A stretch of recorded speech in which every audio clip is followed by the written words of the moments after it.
الحمد لله نحمده ونستعينه ونستغفره ونؤمن به ونتوكل عليه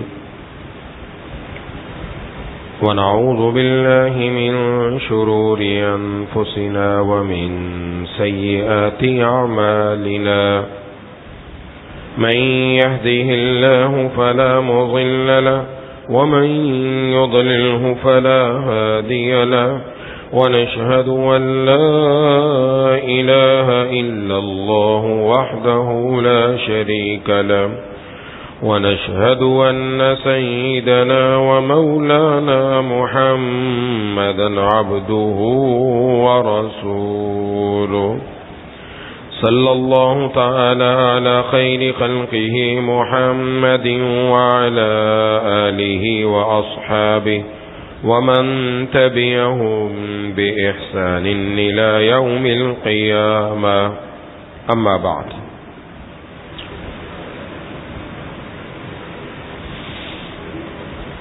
میرے دوستوں اور ساتھیوں،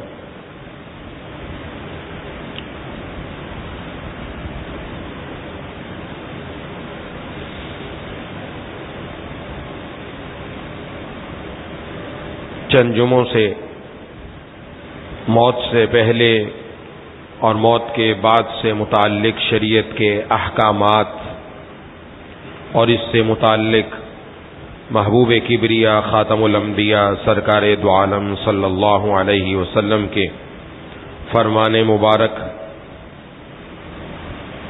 عرض کر رہا ہوں۔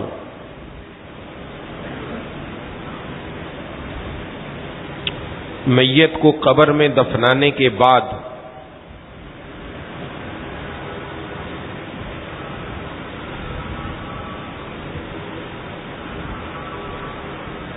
ایک عمل قبر کے اوپر مٹی ڈالنے کا ہے،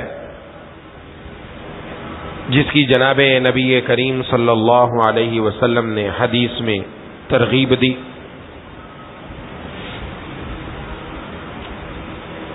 اس لیے جب کبھی کسی میت کے ساتھ قبرستان جانا ہو تو اس کی تدفین کے بعد اس کے قبر پر 3 مٹھی مٹی ڈالنا یہ سنت سے ثابت ہے۔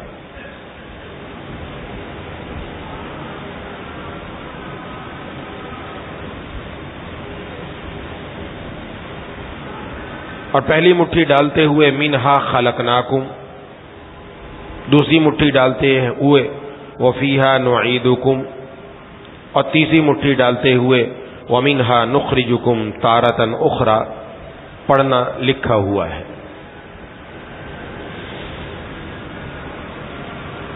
اور حضرت عبداللہ بن عمر رضی اللہ تعالیٰ عنہما سے منقول ہے کہ دفن کرنے کے بعد قبر کے سرہانے کھڑے ہو کے سورۃ البقرہ کا ابتدائی رکوع اور پاؤں کی طرف کھڑے ہو کے سورۃ البقرہ کا آخری رکوع پڑھنا بھی مستحب ہے۔ تدفین کے فوراً بعد جو اس میت کے قریبی لوگ ہیں وہ واپس نہ آئیں، بلکہ کچھ دیر قبر کے پاس ٹھہرے رہیں، قریب قریب میں بیٹھ جائیں جہاں جگہ ملے، اور میت کے لیے ایصال ثواب اور اس کے لیے دعا کا اہتمام کیا جائے۔ باقی لوگ واپس آ سکتے ہیں۔ یہ چند باتیں جو پچھلی مرتبہ میں بات عرض کر رہا تھا اس سے متعلق تھیں۔ اب تدفین کے بعد ایک عمل یہ بھی کیا جاتا ہے کہ لوگ ہاتھ اٹھا کر دعا مانگنے کا اہتمام کرتے ہیں، اجتماعی دعا مانگتے ہیں۔ یہ کوئی ضروری نہیں، نہ مانگی جائے کوئی مسئلہ نہیں۔ اگر کوئی مانگنا چاہتا ہے تو سب کے سب قبلہ رخ کھڑے ہو کر دعا مانگے۔ ایسا نہیں ہے کہ جیسے ہوتا ہے کہ سب کے رخ قبر کی طرف ہوتے ہیں، قبر کے گرد گھیرا ڈالا اور اس طرف کھڑے ہو کر دعا کر رہے ہیں، یہ قبر سے مانگنے والے کے ساتھ مشابہت ہے، اس سے بچنا چاہیے۔ تو اگر ہاتھ اٹھا کر دعا ہی کرنا ہے تو قبلہ رخ ہو کر دعا کی جائے۔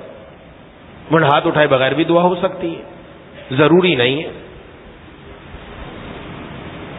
اس کے بعد اب شریعت نے اس میت کے پیچھے رہ جانے والے لواحقین کے لیے کیا حکم دیا۔ یہ تو تھا میت کے ساتھ معاملہ کہ حالت مرض میں کیا کرنا چاہیے، انتقال کے وقت کیا کرنا چاہیے، اس کے بعد کیا کرنا چاہیے۔ اب وہ تو چلا گیا اور اس کے ساتھ ہم نے شریعت کے احکام کے مطابق عمل کیا۔ اب اس کے بعد جو لواحقین ہیں ان کے لیے کیا حکم ہے؟ تو لواحقین کے لیے پہلے بھی کچھ مختصراً میں نے عرض کیا کہ انسان کی کسی قریبی عزیز کا انتقال ہوتا ہے تو اس پر دل کو تکلیف ہوتی ہے، فطری طور پر رنج اور غم ہوتا ہے۔ اس پر شریعت نے اجازت دی، اگر رونا آئے تو رو لے، کوئی حرج کی بات نہیں ہے، رونا روکنے کا حکم نہیں ہے، رو لینا اچھا ہے، اس سے دل کا غبار بھی نکلتا ہے۔ اور بہت سارے واقعات ایسے بھی ہیں کہ رونے کے موقع پر وہ روئے نہیں اور غم اندر لے کر بیٹھے رہے، بالآخر دل پھٹ گیا، موت واقع ہو گئی۔ تو ہماری شریعت نے اس کی اجازت دی ہے۔ اس سے پہلے میں حدیث ذکر کر چکا کہ جناب نبی کریم صلی اللہ علیہ وسلم کے آنسو مبارک کو دیکھ کر حضرات صحابہ کرام نے عرض کیا یہ کیا؟ انہوں نے سمجھا شاید آپ ہمیں صبر کا حکم دیتے ہیں تو رونا بھی نہیں چاہیے، تو آپ نے فرمایا یہ دل کی نرمی کی علامت ہے، آنکھوں سے آنسو کا جاری ہونا۔ فرمایا اس پر پکڑ نہیں، زبان کی طرف اشارہ کر کے فرمایا اس پر اللہ پکڑ فرماتے ہیں، جس سے پتہ چلا رونا کوئی مسئلہ نہیں۔ ہاں زبان سے شکوہ و شکایت، نوحہ یہ نہ کیا جائے، چیخ و پکار نہ کی جائے، جیسے بہت ساری عورتیں باقاعدہ اہتمام کرتی ہیں، رونے کا اہتمام کرتی ہیں۔ ایک صحابیہ فرماتی ہیں کہ جب شوہر کا انتقال ہوا، حضرت ام سلمہ رضی اللہ تعالیٰ عنہ فرماتی ہیں جب حضرت ابو سلمہ رضی اللہ تعالی عنہ کا انتقال ہوا تو میں نے رونے کی پوری تیاری کی۔ ظاہر ہے اس وقت عرب کے اندر رواج یہی تھا، رویا جاتا تھا اور رونے والی آتی بھی تھیں۔ حضور نے اس سے منع فرمایا کہ یہ کام نہیں کرنا، تو کب میں نے تیاری کی اور ایک عورت انصار کی وہ بھی آنے لگی۔ حضور صلی اللہ علیہ وسلم کو پتہ چلا تو فرمایا کیا تم چاہتی ہو کہ تمہارے گھر میں شیطان داخل ہو جائے؟ جس گھر سے اللہ نے 2 مرتبہ شیطان کو نکالا تم اس گھر میں شیطان کو داخل کرنا چاہتی ہو؟ کیا مطلب 2 مرتبہ نکالا؟ ایک مرتبہ بندے کو کلمے کی دولت سے نوازا، شیطان نکل گیا، اللہ نے کلمہ لا الہ الا اللہ محمد رسول اللہ عطا کر دیا، یہ شیطان کو بھگا دیا۔ نمبر 2، اپنے ساتھ کلمہ قبر میں لے کر چلا گیا، تب بھی شیطان بھاگ گیا، کامیاب ہو گیا۔ جب 2 مرتبہ نکل چکا، اب تم یہ کام کر کے شیطان کو اپنے گھر بلانا چاہتی ہو، اس کے لیے راستہ نکال رہی ہو۔ تو یہ جو باقاعدہ ایک نوحہ ہوتا ہے، باقاعدہ رونے کی خاص طرز ہوتی ہے، باقاعدہ بیٹھ کر رویا جاتا ہے اور اس میں غلط سلط منہ سے الفاظ نکالے جاتے ہیں، اس پر پکڑ ہے، یہ منع ہے۔ ویسے غم ہوا اور انسان کے آنکھوں سے آنسو جاری ہو گئے، کوئی حرج نہیں، حتیٰ کہ آگے حدیث شریف میں جناب نبی کریم صلی اللہ علیہ وسلم نے ارشاد فرمایا کہ مسلمان کو کوئی تکلیف پہنچی، کسی عزیز کا انتقال ہوا، اس نے اس پر انا للہ و انا الیہ راجعون پڑھا، اس پر اللہ نے ثواب دیا، وہ ثواب کا ذکر کر دوں گا۔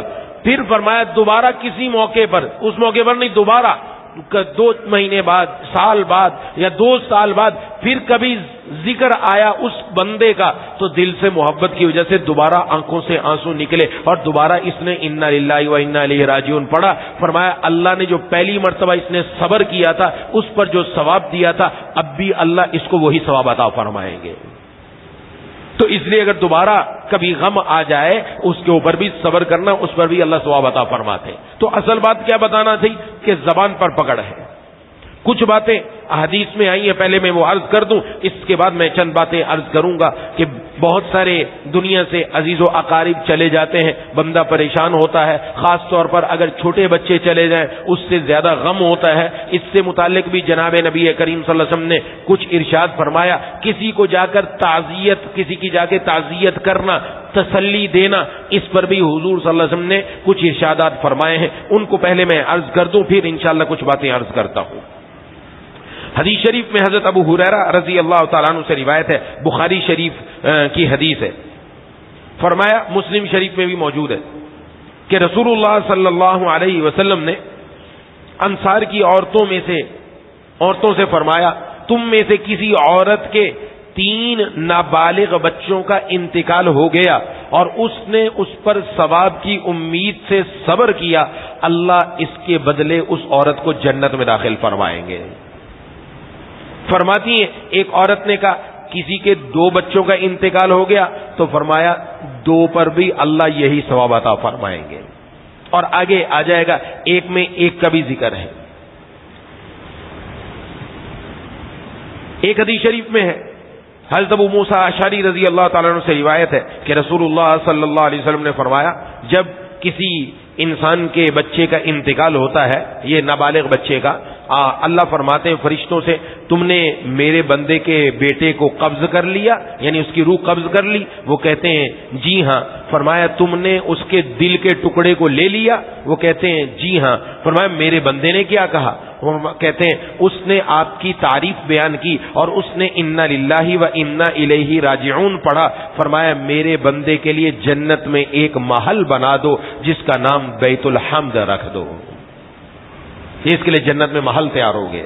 کس بات پر؟ بچے کا انتقال ہوا، اس پر اس نے انا للہ و انا الیہ راجعون پڑھا، زبان سے کوئی شکوہ و شکایت نہیں کیا۔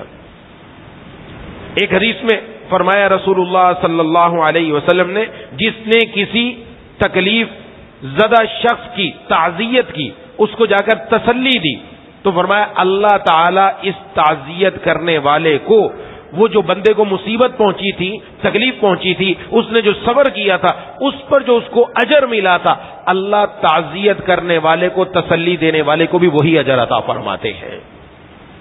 ایک دوسری حدیث میں رسول اللہ صلی اللہ علیہ وسلم نے فرمایا کہ جس نے کسی ایسی عورت کی تعزیت کی جس کے بچے کا انتقال ہو گیا، فرمایا اللہ تعالی کل جنت میں اس بندے کو چادر پہنائیں گے، یعنی جنت میں بھی چاہے گا اور اس کے بدلے میں اس کو چادر بھی پہنائی جائے گی۔ یہ تعزیت کرنے پر فائدہ۔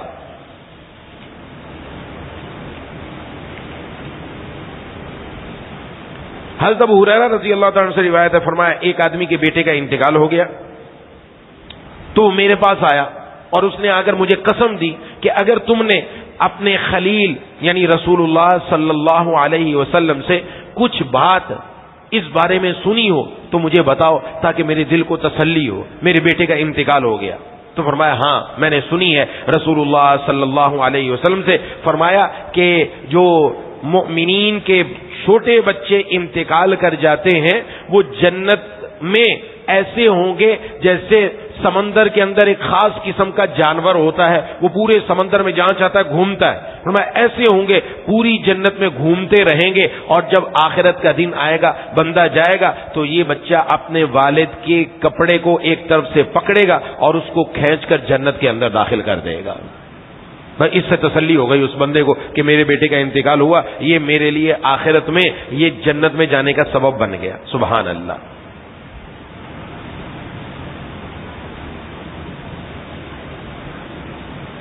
ایک آدمی جناب نبی کریم صلی اللہ علیہ وسلم کے پاس آیا کرتا تھا اور اس کے ساتھ اس کا بیٹا بھی ہوتا تھا، چھوٹا تھا بچہ، وہ اس کو بھی لایا کرتا تھا حضور صلی اللہ علیہ وسلم کے پاس۔ تو آپ صلی اللہ علیہ وسلم نے اس سے فرمایا کیا تو اپنے بیٹے سے محبت کرتا ہے؟ فرمایا جی ہاں اے اللہ کے رسول صلی اللہ علیہ وسلم، جس طرح والد اپنے بیٹے سے محبت کرتا ہے میں بھی اس سے محبت کرتا ہوں۔ حضور نے محبت سکھائی، اولاد سے محبت کرو۔ ایک دن جب وہ نبی صلی اللہ علیہ وسلم کے پاس نہیں آیا تو آپ نے فرمایا فلانے کا کیا ہوا، کدھر گیا؟ تو انہوں نے عرض کیا اے اللہ کے رسول صلی اللہ علیہ وسلم وہ جو بچہ اس کے ساتھ آتا تھا اس بچے کا انتقال ہو گیا۔ آپ نے فرمایا کیا تو پسند نہیں کرتا کہ جنت کے دروازوں میں سے تو کسی دروازے پر آئے اور وہاں اپنے بچے کو منتظر پائے گا اور وہ تجھے پکڑ کر اپنے ساتھ جنت کے اندر لے کر چلا جائے گا؟ تو اس نے عرض کیا یہ صرف میرے لیے یا سب کے لیے؟ فرمایا سب کے لیے، جس کے بھی بچے کا انتقال ہو گیا وہ جنت کے دروازے پر اپنے والد کا انتظار کرے گا۔ والد و والدہ دونوں کے لیے یہی حکم ہے، دونوں کے لیے یہی بشارت ہے۔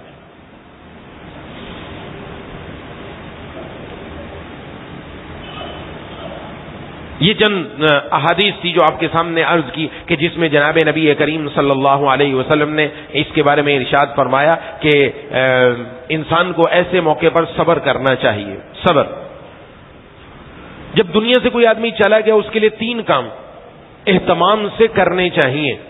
نمبر 1 دعائے مغفرت. نمبر 2 ایصال ثواب مالی. اور نمبر 3 ایصال ثواب بدنی. دعائے مغفرت کا ہمارے ہاں اہتمام نہیں ہوتا، اس کی بہت ہی کمی ہے. ہم خود سوچ لیں، کسی کے والد کا انتقال ہو گیا، کسی کی والدہ کا انتقال ہو گیا، بیوی کا انتقال ہو گیا، بچوں کا انتقال ہو گیا، دائیں بائیں تو باتیں بہت ہیں، لیکن نماز کے بعد ان کے لیے کتنی مرتبہ مغفرت کی دعا کی. دعائے مغفرت سب سے اہم ہے، اس لیے خاص طور پر مغفرت کی دعا کا اہتمام ہر نماز کے بعد ان کو یاد رکھا جائے اور ان کے لیے دعائے مغفرت کی جائے، کیونکہ اب ان کو اس بات کی ضرورت ہے. دعائے مغفرت. تو قبر سے متعلق بات عرض کرنی رہ گئی، وہ کیونکہ یہاں بات آ گئی اس لیے عرض کر رہا ہوں. قبر کچی بنانے کا حکم ہے، پکی نہیں. قبر کو حکم ہے کچا بنایا جائے، ایک بالشت اونچی ہو زمین سے، ایک بالشت اونچی ہو اور کوہان نما ہو، چوڑی نہ ہو، کوہان نما بنائی جائے، جیسے اونٹ کی کوہان ہوتی ہے ایسے بنائی جائے. اور قبر کچی ہو، پکی نہ ہو. آج ہمارے قبرستانوں میں چلے جائیں 95% قبریں پکی بنی ہوئی ہیں. والدین کے لیے ایصال ثواب نہیں ہوگا، تلاوت نہیں کریں گے، خود پیسہ خرچ کر کے ثواب نہیں پہنچائیں گے، وہاں جا کر کے آئیں گے تاکہ لوگوں کو پتا چلے ہم نے اپنے ابا اماں کی قبر کو پکا کر دیا. حالانکہ وہاں پکا کرنے کی ضرورت نہیں، وہاں ماربل لگانے کی ضرورت نہیں، ماربل تو زندہ انسان کی ضرورت ہے. وہاں اوپر سے پکا کر دیا، اس میں پودے لگا دے، اس میں گلاب کے پھول ڈال دیے. کیا یہ اندر تک پہنچ رہا ہے؟ اندر اس کا اثر پہنچ رہا ہے؟ اوپر سے آپ نے شاندار بنا دی، اندر سے قبر کا کیا حال ہے؟ اندر تو وہ کچی کی کچی ہے، اوپر سے شاندار بنانے کا کیا مقصد؟ یہ تو زندہ انسان کا کام ہوتا ہے، اس لیے منع کیا گیا. جتنے پیسے وہاں پکا کرنے پر لگائے، اگر وہی پیسے اللہ کے راستے میں خرچ کر دیے جاتے، کسی مسجد کی تعمیر میں، مدرسے میں کسی غریب کی ضرورت پوری کر دی جاتی، تو اس کا ثواب والد مرحوم کو قبر کے اندر پہنچتا. کیوں نہیں سوچتے یہ بات؟ ناجائز ہے یہ عمل، پکی قبریں بنا رکھی، ناجائز عمل ہے. ان کو قیامت تک محفوظ رکھنے کا حکم نہیں ہے کہ قبریں ہمیشہ قیامت تک محفوظ رکھو. حضور صلی اللہ علیہ وسلم نے قبروں کو ختم کرنے کا حکم دیا تھا، کچی قبر بنانے کا حکم دیا، کچی قبر بنائی جائے. لیکن ہمارے یہاں بس پکی قبر بنا دی، جس طرح دل میں آیا جو آیا کر لیا جا کر. بھی اجازت ہی نہیں، ناجائز عمل کیا جا کر. کیا پیسہ خرچ کرنے کا وہاں فائدہ؟ وہاں کس نے آنا ہے؟ وہاں تو قبرستان میں آتا ہے بندہ تاکہ اس کو اپنی یاد تازہ ہو. وہاں جا کر تو نظر آتا ہے ٹائل ماربل لگا پڑا ہے، وہاں بڑے بیٹھنے کی جگہ زبردست بنی پڑی ہے، وہاں جا کر موت کیا یاد آئے گی؟ کچی قبر ہونی چاہیے. اس لیے اگر کسی نے بنا دی، اس لیے میں خدا کے لیے عرض کر رہا ہوں، وہ جا کے ختم کرے. ناجائز عمل کیا، ناجائز عمل، جائز عمل نہیں ہے. غلط کیا اس نے جو کیا، اس کی اجازت نہیں ہے. جو عمل کرنے کا تھا وہ تو کیا نہیں. یہ دعائے مغفرت، میں نے عرض کیا دعائے مغفرت نہیں ہے. نمبر 2 ہے مالی ایصال ثواب. کچھ پیسہ اللہ نے دیا ہے، خرچ کر دیا جائے والد کے نام پر، والدہ کے نام پر، اللہ ان کو ثواب پہنچا دے. بیوی کے نام پر، بچوں کے نام پر جس کا انتقال ہو گیا، مالی اعتبار سے ان کو وہاں ثواب پہنچ جائے. اس کی کتنی فکر ہے؟ ہاں گلاب کا پھول ڈالے گا جا کر اوپر. اب جو آپ نے گلاب کا پھول ڈالا، نمبر 1 ہمارے جو والد کا انتقال ہوا، ہاں والدہ کا انتقال ہوا، اللہ تبارک و تعالیٰ ان کو جنتی بنائے. ہاں جی، جنت کی نعمتوں سے نوازے، نیک تھے، جنتی تھے، تو ان کو تو جنت کی خوشبوئیں آ رہی ہیں. آپ کا گلاب کا پھول وہاں کیا بیچتا ہے جا کر؟ اس کی خوشبو اندر جائے گی؟ نہیں جائے گی، اس نے اوپر ہی رہنا ہے. کیا فائدہ اس کا؟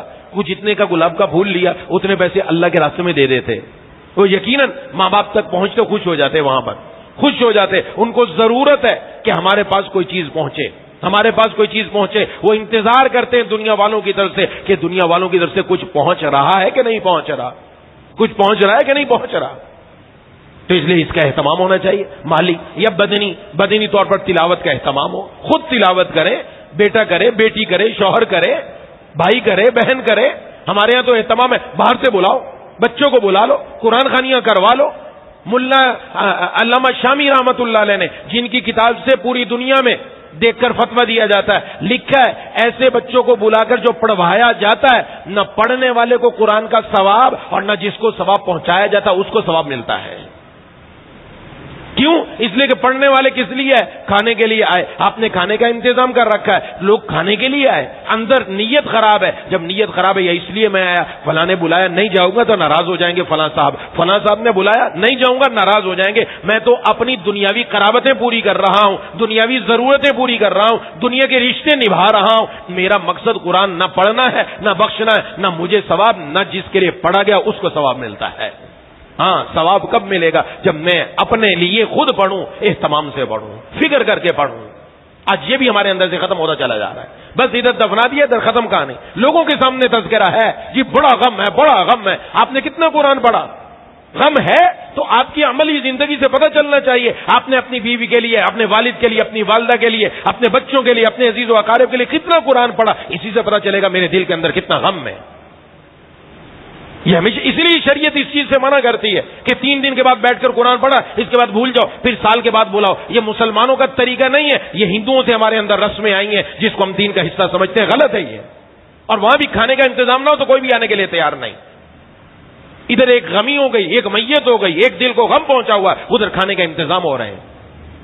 عجیب سسٹم ہے، ہماری تو سمجھ سے باہر ہے.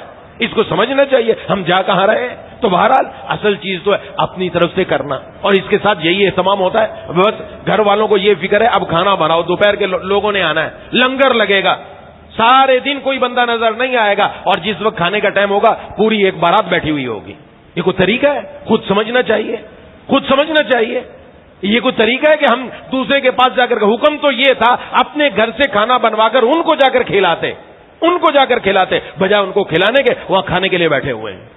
اور وہ بھی ہم نے دائیں بائیں لگا دیا، ہاں اس کے مامے کی طرف سے آئے گا، فلانے کی طرف سے آئے گا، فلانے کی طرف سے آئے گا. ہمارے یہاں یہ لازم ہے، نہ آئے تو 10 گالیاں بھی نکالتے ہیں ان کو کہ فلانے نے نہیں دیا. ناجائز عمل ہے. کسی کی دل کی رضامندی کے بغیر اس کا مال اگر حاصل کیا جائے گا ناجائز ہوگا، حرام ہوگا. یاد رکھیں حدیث شریف میں منع فرما دیا گیا، لا یحل مال امرئ مسلم الا بطیب نفسہ او کما قال علیہ الصلوۃ والسلام. دل کی خوشی سے جو مال ہے وہ حلال، باقی حرام ہے، ناجائز ہے. ہمیں پتا ہے بیچارہ کہاں سے پیٹ کاٹ کے دے رہا ہے، آپ کو بھی پتا ہے، ایسا نہیں کہ نہیں پتا. قرض لے لے کر صرف میت کے کھانا پکایا جاتا، قرض لے کر. اس کے لیے قرض لینے کی اجازت ہے؟ ناجائز کیا نا ہم نے، اس کے اوپر اتنا دباؤ ڈالا کہ وہ مجبور ہو کر یہ کام کر رہا ہے. منع کر دیا جائے کہ کسی کو ضرورت نہیں. جتنے بھی لوگ ہیں اہل محلہ ہیں جی اپنے اپنے گھروں میں جا کر کھانا کھائیں. ہاں میرے عزیز و اقارب دور سے آئے، کوئی لاہور سے آیا، کوئی پشاور سے آیا، کوئی دوسرے شہر سے آیا، وہ واپس نہیں جان سکتا. اب میری ذمہ داری ہے، میں ان کو کھانا کھلاؤں گا تو میں کھانا کھلاؤں گا، ٹھیک ہے. یہ کون سا دائیں بائیں کی ذمہ داری لگا دی؟ اس لیے اس کا بڑا اہتمام ہے. کھانے پر بوٹیوں پر لڑائی ہو رہی، بوٹیوں پر. عجیب انسان انسانیت میں کہاں گر گیا. ایک طرف میت ہے، ایک طرف غم ہے، اور دوسری طرف کھانے کے اوپر لڑائی ہو رہی ہے. اچھے بھلے مسلمان جو نمازوں کا پابند ہے وہ اس کو چھوڑنے کے لیے تیار نہیں ہے. کیسے کام بنے گا؟ ہم حضور کے امتی ہیں، ہماری زندگیوں کے اندر یہ عمل ابھی تک چل رہا ہے اور ہم چھوڑنے کے لیے تیار نہیں. کب چھوڑیں گے؟ یہ ذمہ داری ہے، بڑوں کی بھی ذمہ داری، چھوٹوں کی بھی ذمہ داری. وہ انکار کرتے ہم کسی کا کھانا نہیں قبول کریں گے. اعلان کرو کہ آج کے بعد ہم کسی کا کھانا قبول نہیں کریں گے اور کوئی نہ بھیجے ہمارے گھر میں کھانا. لیکن یہ نہیں اپنی طرف سے تو کھانا منع کر دیا، دوسرے کے گھر جا کے کھانے کے لیے بیٹھے ہوئے ہیں. یہ بھی نہیں. خود عمل بھی کرو کہ میں کسی کے گھر نہ جاؤں گا کھانے کے لیے، اور نہ ہمارے ہاں کھانے کا اہتمام ہوگا. جس نے کرنا ہے اپنے اپنے گھروں میں اہتمام کیا جائے.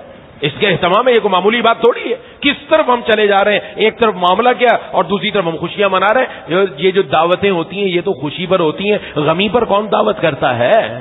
غمی پر کون دعوت کرتا ہے؟ خود سوچ لینا چاہیے. تو بہرحال پہلی چیز ہے دعائے مغفرت کا اہتمام. نمبر 2 اس کے ساتھ ساتھ کس بات کا اہتمام؟ ایصال ثواب. ایصال ثواب کیا؟ مال اللہ کے راستے میں خرچ کر کے اس کا ثواب اپنے مرحوم کو پہنچا دیا. اور نمبر 3 اس کے ساتھ ساتھ جو مال کرنے کے اندر ایک یہ بھی ہے کہ ہم صدقہ جاریہ کریں. صدقہ جاریہ، مسجد تعمیر ہو رہی ہے، مسجد کی تعمیر میں لگا دیا. جب تک مسجد رہے گی ہمارے والد کو، ہمارے مرحوم کو، ہماری والدہ کو ثواب پہنچتا رہے گا انشاءاللہ. اس طرح صدقہ جاریہ کے اندر لگا دی ہے جی. کسی مدرسے کی تعمیر میں لگا دیا، کسی طالب علم کو کتابیں لے کر دے دی، کسی طالب علم کو قرآن لے کر دے دیا، وہ حفظ کر رہا ہے. جب تک زندگی میں قرآن پڑھتا رہے گا ہمارا ثواب پکا.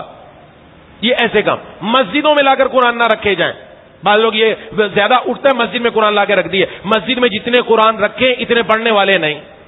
قرآن جیسا ہے ویسا کا ویسا رکھا ہوا ہے، اور بلاخر مٹی لگ کر 10 سال کے بعد اس کو دیمک کھانا شروع کر دیتی ہے اور وہ قرآن کریم شہید ہو جاتا ہے، لیکن پڑھنے کی نوبت نہیں آتی ہے. ہماری مسجدوں میں جا کر حال دیکھ لیجیے آپ.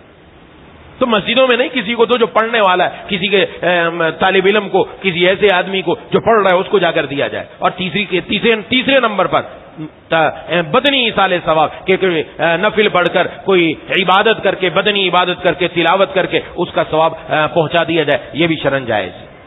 یہ تو 3 باتیں اس سے متعلق ہو گئی. جب کسی انسان کا انتقال ہوتا ہے وہ جب دنیا سے جاتا ہے اس کا مال پیچھے رہ گیا، 4 باتیں اس سے متعلق ہیں، 4 باتیں۔ سب سے پہلے تجہیز و تکفین، اس کے لیے کفن لانا ہے، اس کی قبر کا خرچہ ہے، تو دونوں کا جتنا خرچہ ہے یہ خرچہ کہاں سے لیا جائے؟ اس کے لیے شریعت نے بتایا جو اگر عورت کا انتقال ہو جائے اور وہ شادی شدہ تھی تو یہ تجہیز اور تکفین، کفن کا خرچہ، قبر کا خرچہ جتنا بھی ہے یہ اس کے شوہر کی ذمہ داری ہے، شوہر ادا کرے گا، یہ شوہر کی ذمہ داری میں ہے۔ بیوی کا مسئلہ یہ ہو گیا۔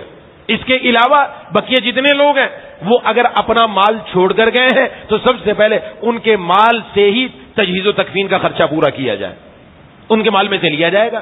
تاہم اگر کوئی آدمی بطور احسان کے اپنی طرف سے خرچہ کر دیتا ہے، کہ بہت سارے مسلمان ایسے ہوتے ہیں، بہت سارے عزیز و اقارب ہوتے ہیں کہ یہ خرچہ میں نے اپنی طرف سے کیا، میں نے وصول نہیں کرنا، تو ٹھیک ہے، اگر وہ نہیں لینا چاہتا تو نہ لے، لیکن اول نمبر پر اس کے مال پر حق خود اس مرنے والے کا ہے، اس کی تجہیز و تکفین کا جتنا خرچ ہوگا وہ اس کے مال میں سے نکالا جائے گا۔ نمبر 2، اس کے قرض کی ادائیگی، اس کے مال سے بھی وارثوں کا حق متعلق نہیں ہوا، اس میں بڑی کوتاہی ہے، اس میں بڑی کوتاہی ہے، قرض ادا نہیں کیا جاتا، قرض ادا کیا جائے، جو قرض ادا نہیں کیا جاتا وہ میت زمین و آسمان کے درمیان لٹکی ہوئی ہے، حدیث کا مفہوم ہے، اس میں بڑی سخت وعیدیں آئی ہیں۔ حضور صلی اللہ علیہ وسلم جب آپ کے پاس کوئی جنازہ لایا جاتا آپ پوچھتے قرض ہے؟ کہ جی ہاں ہے۔ فرمایا مال چھوڑا جس سے قرض ادا ہو جائے؟ کہ جی مال چھوڑا، قرض ادا ہو جائے گا۔ آگے بڑھتے جنازہ پڑھا دیتے، اور اگر پوچھتے مال ہے؟ کہ مال نہیں ہے۔ فرمایا قرض ادا کرنے کے لیے مال نہیں؟ فرمایا نہیں۔ فرمایا جاؤ خود اپنے ساتھی کا جنازہ پڑھ لو، میں نے نہیں پڑھنا۔ آپ اندازہ لگائیں اس سے، یہ کوئی چھوٹی موٹی بات نہیں ہے۔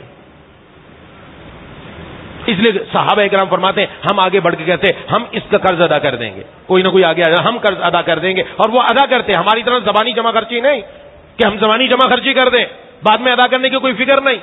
آج دنیا کے اندر کاروبار اسی پر چل رہا ہے، کاروباری لوگ سب کاروبار دوسرے کے پیسے پر ہو رہا ہے۔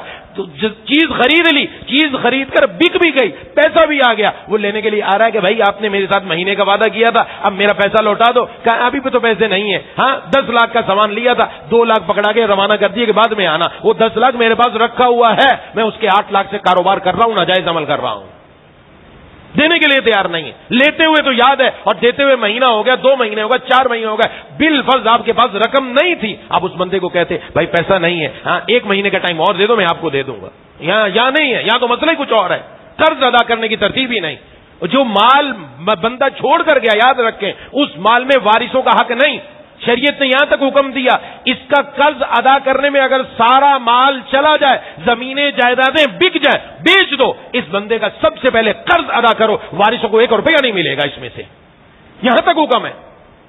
اور ہمارے ہاں کوئی ہے ہی نہیں، اس کو سمجھنا چاہیے، اچھی طریقے سے سمجھنا چاہیے۔ مالی معاملہ چھوٹا نہیں ہے، اس لیے اگر ہمارا کوئی عزیز انتقال کر گیا، اس کے ذمہ قرض ہے، قرض ادا کرنے کی ترتیب بنانی چاہیے، فوراً قرض ادا کیا جائے۔ یہ دوسرے نمبر پر آتا ہے، تو پہلا تجہیز و تکفین، دوسرے نمبر پر قرض، تیسرے نمبر پر وصیت آتی ہے۔ اگر وہ وصیت کر کے گیا کسی غیر وارث کے لیے، وارث کے لیے شرعاً وصیت معتبر نہیں کہ بیٹے کے لیے وصیت کر دی، نہیں، یہ نہیں مانتے ہم، شریعت نے منع کر دیا اس سے کہ وارث کے لیے وصیت نہیں کر سکتے آپ۔ ہاں وارث کے علاوہ غیر وارث کے لیے کوئی وصیت کر کے گیا تو اس کے مال میں سے 1/3 میں معتبر ہوگی، یعنی 100 روپے میں سے 33 روپے 33 پیسے میں اس کی وصیت نافذ کی جائے گی، اور اتنے پیسے جس کے بارے میں اس نے وصیت کی وہ دے دیے جائیں گے اس کو، چاہے وہ کہا مسجد میں لگا دو، مدرسے میں لگا دو، غریب کو دے دو، فلاں جگہ لگا دو، وہ الگ ایک پوری بات ہے۔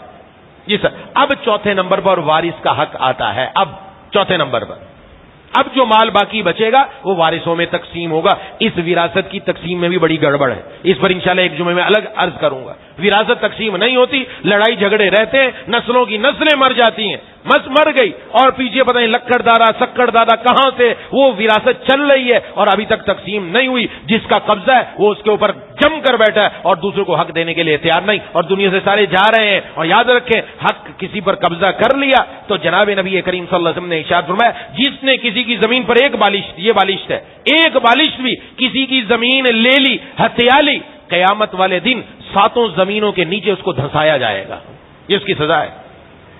آج تو دنیا کے اندر وہ اپنی باتوں کی وجہ سے، جرت کی وجہ سے سب کچھ کر سکتا ہے، لیکن آخرت میں پکڑ ہے۔ تو بہرحال یہ 4 حق اس کے ذمے میں ہے۔ جو اس کی ذمہ داری ہے پیچھے والوں کی، ان 4 حقوق کو ادا کریں. بقیہ باتیں انشاءاللہ اگلی مرتبہ عرض کروں گا. دعا ہے اللہ تعالیٰ ان باتوں کو صحیح طور پر سمجھنے کی توفیق عطا فرمائے. وآخر دعوانا ان الحمدللہ رب العالمین.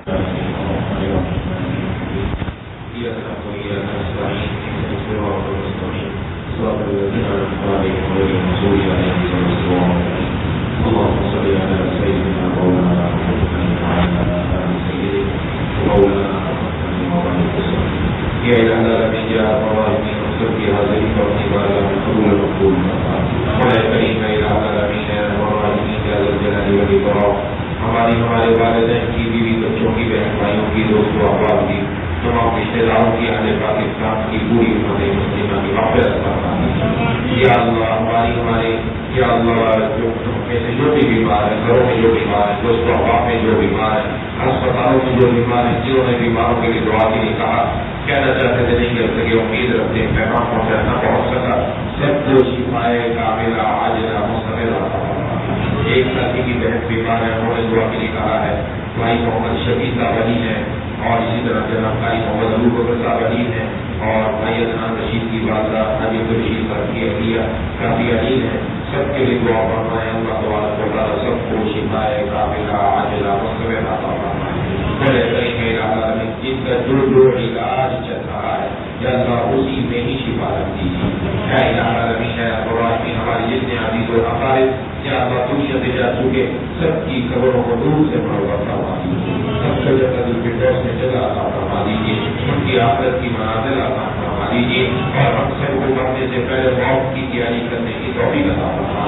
یا العالمین یا الراحمین یا ذا الجلال والاکرام یا اللہ یا الراحمین پوری دنیا کے اندر معاشی اعتبار سے یا اللہ غیر استحکامی ہے، خصوصاً ملک پاکستان کے اندر یا اللہ ملک پاکستان میں معاشی اعتبار سے مستحکم فرما دیجیے. بڑے طریقہ مسلمان کو معاشی اعتبار سے مستحکم فرما دیجیے. یا العالمین تمام اچھے ماہانہ سالانہ یومیہ اچھے بآسانی اپنے غیب کے خزانوں سے پورے کروا دیجیے.